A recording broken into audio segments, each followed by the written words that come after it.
கிருஷ்ணா கிருஷ்ண கிருஷ்ண ஹரே ஹரே ஹரே ராமா ராம ராம ஹரே ஹரே. நம்ம அவருடைய பகவத்கீதை கண்டிப்பாக படிக்கணும்.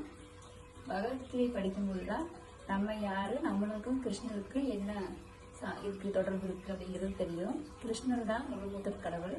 அவர் தான் எல்லாத்துக்கும் தந்தை. நம்ம எல்லாத்துக்குமே தந்தையே அவர் தான் இருக்காரு. எப்பவுமே நாமம் போடுறத மக்கள் தப்பாக முதல்ல பேசுவாங்க. நாமம் போட்டு ஊரை ஏமாத்துறாங்க அப்படின்னு சொல்லுவாங்க. அப்படி கிடையாது. நாமம் போட்டு யமராஜனை ஏமாத்துறது. ஏன்னா நாமம் போடும்போது யம தூதர்கள் அங்கே வரமாட்டாங்க. விஷ்ணு தூதர்கள் தான் அவங்க கிட்ட வருவாங்க. அதனால யமராஜனை ஏமாத்துறதுக்காக தான் நாமம் போடுவாங்க. அது காலப்போக்கில் பேசி பேசி ஊரை ஏமாத்துற அப்படின்னு வந்துருச்சு. கிருஷ்ணருடைய பக்தி வளரணும், கிருஷ்ண பக்தி மேலோங்கி வளரணும். கிருஷ்ணரை பற்றி இன்னும் நம்ம நிறைய தெரிஞ்சுக்கலாம். ஒரு வீடியோவிலே உங்களுக்கு கிருஷ்ணருடைய பற்றி நாங்கள் சொல்கிறோம்.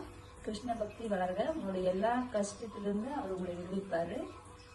கிருஷ்ணரின் திருவடி சரணடைங்க. ஹரே கிருஷ்ணா கிருஷ்ண கிருஷ்ண ஹரே ஹரே ஹரே ராம ராம ராம ஹரே ஹரே அப்படிங்கிற இந்த மகா மந்திரத்தை உச்சரித்து நம்ம எல்லா துன்பங்களிலிருந்து விடுபடலாம்.